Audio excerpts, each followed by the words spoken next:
found that by welcoming dogs to the hotel, we've seen an increase in occupancy year-round. Dogs are a small but key element in the decision to come and stay at our hotel, and by being very welcoming, we've seen growth in that sector. Over the last 6 years, we've seen the number of dogs coming to stay at the hotel go up 400%. Over time, we've had to make small but important changes to make it easier for us to have dogs here all of the time. Simple things like when we've refurbished rooms, moving to hard surface floors. One of the other simple things was changing our curtain length, ensuring they don't trail on the floor, shortening them so dogs don't sit on them, for example. Encouraging owners not to allow dogs on the furniture. And we've achieved that kind of communication and ensuring dogs behave appropriately through a dog policy that we give to every dog owner when they arrive. Ensure you know how you want dog owners to behave in your business. So set down clear guidelines for them and articulate those clearly at arrival or before arrival if you can. And then be friendly towards people with dogs. Make sure your staff know how to talk to those people. Ensure your dogs know how to execute the small touches. Ensure they come out and give bowls of water and that you have those facilities available.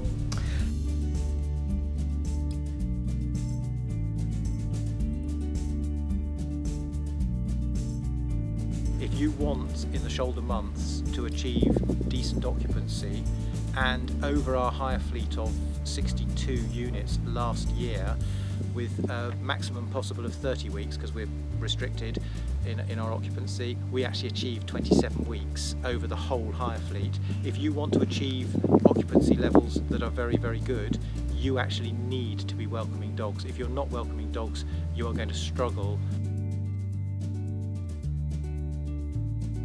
There's no such thing as a bad dog. There are unfortunately challenging dog owners.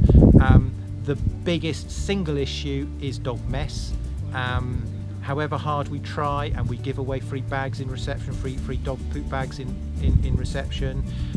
We encourage people to be responsible, but actually if somebody doesn't want to pick up, they aren't going to. And that is I think our single biggest frustration. A close second, bearing in mind we're a holiday park with static caravans and touring caravans, a close second is the noise disturbance. If dogs are left unattended for any length of time, they can become agitated. My top tip as far as dogs go is welcome them, and also don't give the dog owners second best. My hire fleet caravan, which I invest heavily in, my dog owners will have equal crack at the brand new caravans as they will at the older caravans. They are not just shoved into the older caravans, they get the best. And with touring, they get the opportunity to have the best pitches. It's not about putting dog owners at the back, it's not about giving dog owners the oldest, the seconds. No, they've got to have the best. Treat them the same as you would anybody else.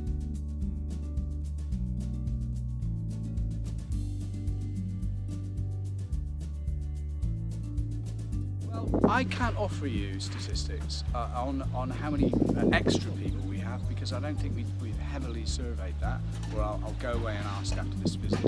But I certainly think, as a perception thing, I think that it has helped, and we've had a positive response from people saying, thank you for allowing us to bring our dog. Before we allowed dogs into the site, we have a dog shelter, so you can park your car, you can obviously leave, have your windows correct, we have water there, and you can, it's up to the owner to do that. But to answer your question simply, I think it's been a very positive thing for Eden over the last 3 years. Well, one challenge was just within the organisation of thinking about why we didn't have dogs and moving to a position where we did. But these solutions are fairly simple and they're fairly obvious, of having a set of ground rules, having bins, of course, where people deposit the dog poo, and just reminding people to abide by the rules. Make sure you do establish your ground rules. dogs, make sure you stick with them. The vast majority of dog owners are very, very responsible. And we have a leaflet, a simple leaflet when people enter. If they're entering with a dog, they'll know what the ground rules are, and then just encourage them to abide by them.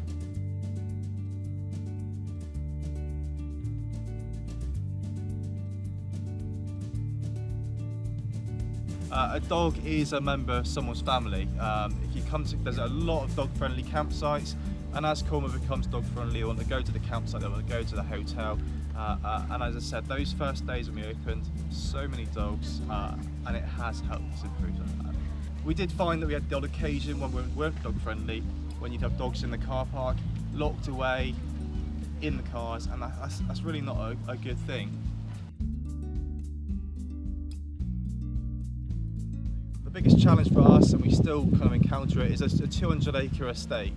The rules are that dogs should be on a must be on a short lead, but we do find that people don't adhere to that.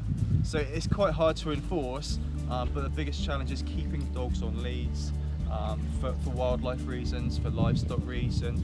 Some people don't like dogs, so they need to have the dogs on a lead. Have open arms, look at all those different things you can do, have dog bowls. I mean, we've recently, we let dogs in the shop. People don't let dogs in shops.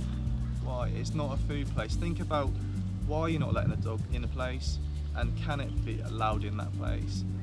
So yeah, just be open-minded, I think is my top tip.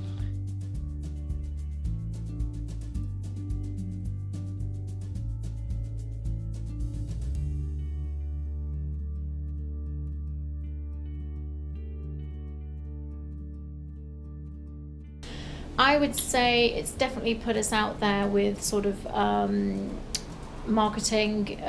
People have realised that we're here because we're doing a lot more sort of marketing in the local area, and we've got lots of great beaches in Cornwall, so there's a lot of people out there that have got money to spend with dogs, and we were definitely missing out on that option. And we've noticed that when we first opened 4 years ago, we were only having maybe 1 dog, 2 dogs a month, and now we're getting at least 30 dogs a month.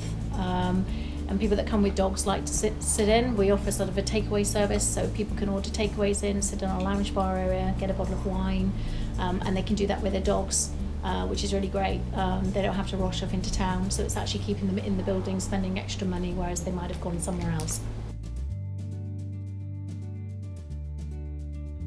Keeping all the guests happy, so keeping the dog-friendly guests happy and the non-dog-friendly guests happy, and that's mainly during the breakfast times or check-in times where you've got them sort of mixing together. So what we try and do is if there's two customers checking in together, one dog-friendly, one not dog-friendly, we will try and maybe ask the person that's checking in just slightly after to maybe come in the lounge area and sit at a table and fill out the registration form, so they're not inconvenienced. So it's just making sure they both work well together really within the business.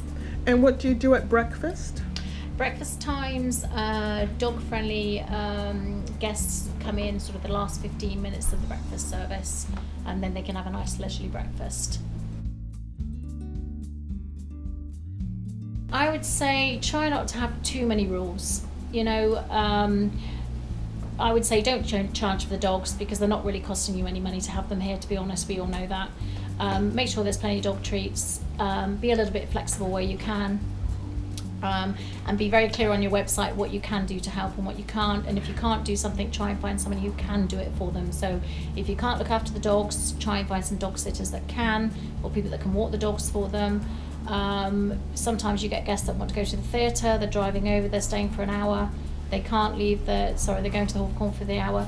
They can't leave the dog at home because it's elderly, so if they come and stay with you, then they can get a dog sitter to take the dog out for an hour whilst they're at the theatre. So flexibility is the key, really.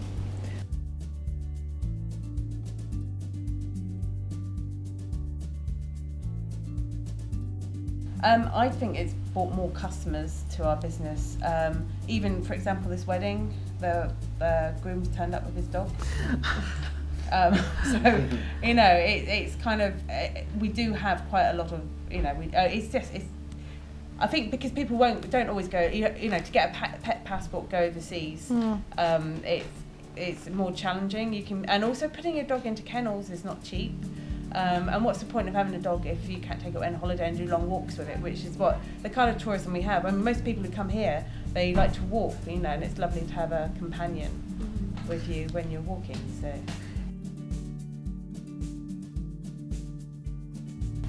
Cleaning dog hair. Okay. So, what do you do for that? We're constantly experimenting with new types of hoovers, which say, it's good for getting pet hair up, but you can get like little scrubby things, like the rubber bits. But you just persevere. It's kind of, it does take a bit longer, which is why we charge a bit, because £6 a night will cover an extra cleaning, extra half hours cleaning and a bit of flea spray. But most owners are responsible, and you can't look at the few irresponsible ones. Put a bowl of water outside and sell some dog chews. That'll bring them in. But for me, it doesn't really impact. It doesn't impact negatively on my business. It's a positive impact. I don't like dogs to be on the furniture. I don't really like them on the beds. And like I say, most responsible dog owners won't allow that. I don't like on the seats down in the bar. So quite often I'll have to go and say, sorry, do you mind putting your dog on the floor? But yeah, it's a positive thing, and because there are so many dog owners and this village attracts so many, it's brilliant. It's really a boon to our business. I mean, if you go downstairs in the pub now, there's probably a few. If it's not, I'll be very surprised.